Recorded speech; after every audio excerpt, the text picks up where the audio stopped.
ಕಾಶ್ಮೀರದ ಪಹಲ್ಗಾಂವ್ನಲ್ಲಿ ಏನು ಪ್ರವಾಸಕ್ಕೆಂದು ತೆರಳಿದ್ದ ಮಂಜುನಾಥ್ ಮತ್ತು ಅವರ ಕುಟುಂಬ ಈಗ ಶಿವಮೊಗ್ಗಕ್ಕೆ ಬರುವಂತಹ ಸಮಯ.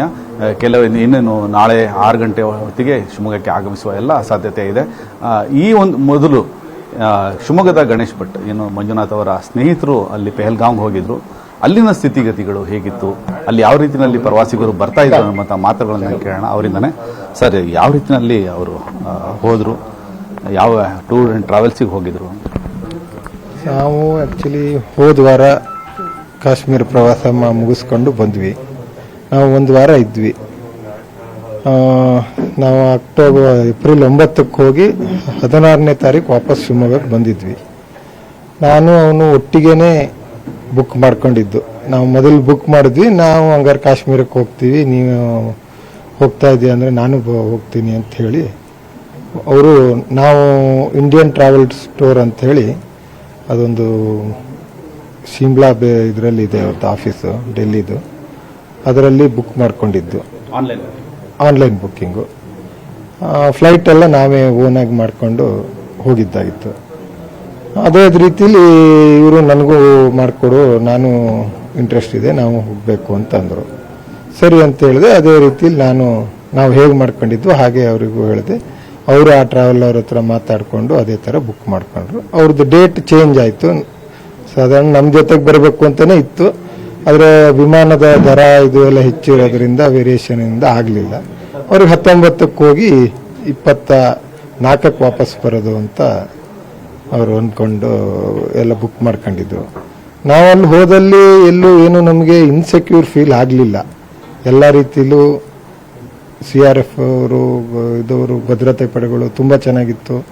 ಯಾವುದೇ ರೀತಿಯಲ್ಲಿ ಎಲ್ಲೂ ಹೆದರಿಕೆ ಭಯ ವಾತಾವರಣ ಆಗಲಿಲ್ಲ.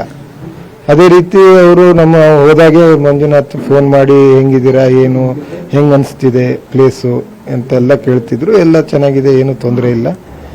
ಸ್ವಲ್ಪ ಟೂರಿಸಮ್ ಇದು ಜಾಸ್ತಿ ಎಕ್ಸ್ಪ್ಲಾಯ್ಟೇಷನ್ ಇದೆ, ಅದು ಬಿಟ್ಟರೆ ಬೇರೆ ಅದು ಇದಿಲ್ಲ. ಆಮೇಲೆ ನಾನು ಹೋಗಿ ಬಂದ ಮೇಲೆ ಹಿಂದಿನ ದಿವಸ ಬಂದು ಮಾತಾಡಿದ್ರು ಹೆಂಗೆ ಏನು ಅಂತ. ಅದೇ ಹೇಳಿ, ಈ ಪಹಲ್ಗಾಮ್ ಅಂತ ಏನು ಈಗ ಇದಾಗಿದೆ ಅಲ್ಲಿ 2 ದಿವಸ ಸ್ಟೇಯಿಂಗ್ ಇರೋದು, ಎಲ್ಲರಿಗೂ ಮಾಡೋದು ಹಾಗೆ. ನಾನೇನಂದೆ 2 ದಿವಸ ಬೇಡ, 1 ದಿವಸ ಸಾಕಲ್ಲಿ, 2 ದಿವಸಕ್ಕೇನು ಅಷ್ಟು ಅವಶ್ಯಕತೆ ಇಲ್ಲ ಅಂತ. ನಿಮಗೆ ಅವರು ಪ್ರವಾಸಕ್ಕೆ ಹೋದ ಬಳಿಕ ಏನಾದ್ರು ಫೋನ್ ಗಿನ್ ಮಾಡಿದ್ರಾ? ಅಲ್ಲಿ ಪಹಲ್ಗಾಮಲ್ಲಿ ಇದ್ದಾಗ ಫೋನ್ ಮಾಡಿದ್ರಾ? ಇಲ್ಲ, ಪಹಲ್ಗಾಮಲ್ಲಿ ಇದ್ದಾಗ ಮಾಡಿಲ್ಲ, ಅದು ಹಿಂದಿನ ದಿವಸ ಮಾಡಿದ್ರು ರಾತ್ರಿ. ಏನು ಹೇಳಿದ್ರು ಸರ್? ಎಲ್ಲ ಮುಗಿಸ್ಕೊಂಡ್ ಬಂದ್ವಿ ನಾವು. ಸೋನ್ಮಾರ್ಗು, ದೂತ್ ಪತ್ರಿ ಅಂತ, ಗುಲ್ಮಾರ್ಗ್ ಹೋಗ್ಬೇಕು ಅಂತಿತ್ತು ಅವ್ರದ್ದು. ನಾನು ಬೇಡ, ಗುಲ್ಮಾರ್ಗ್ ಏನು ಹೋಗೋದು ಬೇಡ, ನಿಮ್ಗೆ ಅಲ್ಲಿ ಗಂಡೋಲಾ ರೈಡ್ ಅಂತಿರುತ್ತೆ, ಅದೇನು ಸಿಗಲ್ಲ ಈಗ, ಅಲ್ಲಿಗೆ ಬೇಡ, ದೂತ್ ಪತ್ರಿ ಅಂತ ಚೆನ್ನಾಗಿದೆ, ಅಲ್ಲಿ ಹೋಗಿ ಬನ್ನಿ ಅಂದ್ರೆ ಅವ್ರು ಹಾಗೆ ಮಾಡಿದ್ರು. ಅದಾದ್ಮೇಲೆ ಅವತ್ತು ರಾತ್ರಿ ಭಾಳ ಚೆನ್ನಾಗಾಯ್ತು, ನೀವು ಅಲ್ಲಿ ಹೇಳಿದ್ದು, ಅಲ್ಲಿ ಹೋಗಿ ಬಂದ್ವಿ. ನಾಳೆ ಪಹಲ್ಗಾಮಿಗೆ ಹೋಗ್ತಿದ್ವಿ, ಹೇಗೆ ಮಾಡಬೇಕು ಹೆಂಗೆ ಅಂತ ಹೇಳಿದ್ರು. ನಾನು ಹೇಳಿದೆ, ಇಲ್ಲಿಂದ ಹೋಗ್ತಾನೆ ಕುದುರೆ ರೈಡು ಒಂದೇ ಕಡೆ ಮಾಡಿ, ಎಲ್ಲ ಕಡೆ ಬೇಡ, ಸಾಧಾರಣ ಐಸ್ ಇರುವಂತ ಸೋನ್ಮಾರ್ಗಲ್ಲಿ ಅಲ್ಲಿ ಮಾತ್ರ ಮಾಡಿ, ಬಾಕಿ ಕಡೆ ಅವ್ರದ್ದೇ ಪ್ರೈವೇಟ್ ವೆಹಿಕಲ್ಸ್ಗಳ ಅಲ್ಲಿ ಅಸೋಸಿಯೇಷನ್ ಅಂತ ಇರುತ್ತೆ, ಬೇರೆ ಯಾವ ಗಾಡಿಗಳನ್ನು ಬಿಡಲ್ಲ.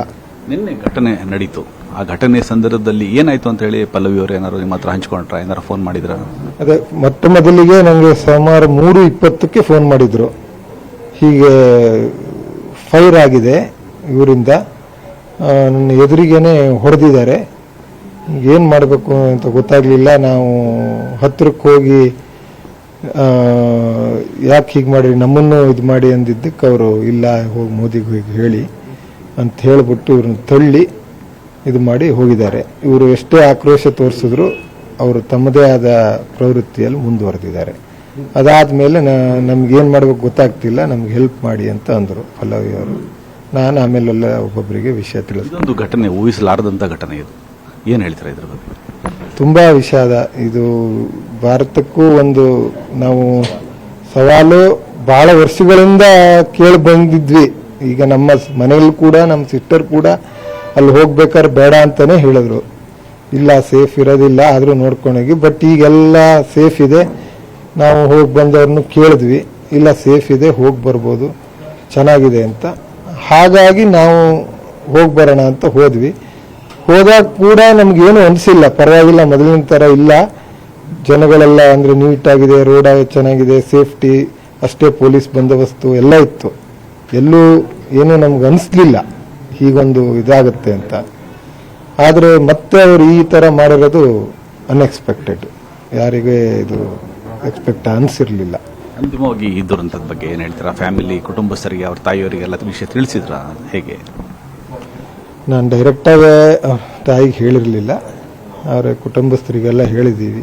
ಈಗ ಇಂಥ ಸಂದರ್ಭದಲ್ಲಿ ಧೈರ್ಯ ತಂದ್ಕೊಂಡು ಮುಂದೆ ಏನು ಮಾಡಬೇಕು ಅನ್ನೋದನ್ನೇ ನಾನು ಹೇಳೋದು. ಏನು ಮಾಡೋಕ್ಕಾಗೋದಿಲ್ಲ, ಭಾಳ ವಿಪರ್ಯಾಸ, ವಿಧಿ ಹಂಗೆ ಮಾಡಿದೆ ಅಷ್ಟೇ. ಇದು ಗಣೇಶ್ ಭಟ್ ಅವರ ಮಾತು. ಏನು ಮೃತ ಮಂಜುನಾಥ್ ಅವರ ಸ್ನೇಹಿತರು, ಆಪ್ತ ಸ್ನೇಹಿತರವರು ಅವರು ಈ ಮಾತನ್ನು ಹೇಳಿದಂಥದ್ದು. ಅವರು ಕೂಡ ಇದೇ ಪ್ರವಾಸಕ್ಕೆ ತೆರಳಿದ್ರು. ಈ ಸಂದರ್ಭದಲ್ಲಿ ಈ ಘಟನೆ ಉಂಟಾಗಿದೆ ಎಂಬಂತ ಆತಂಕದ ಮತ್ತು ಸಾಂತ್ವನದ ಮಾತುಗಳನ್ನು ಹೇಳಿದ್ದಾರೆ. ಕ್ಯಾಮರಾ ಪರ್ಸನ್ ಶ್ರೀಹರಿ ಜೊತೆ ಗೋಮೋಹನ್ ಕೃಷ್ಣ, ಪವರ್ ಟಿವಿ, ಶಿವಮೊಗ್ಗ.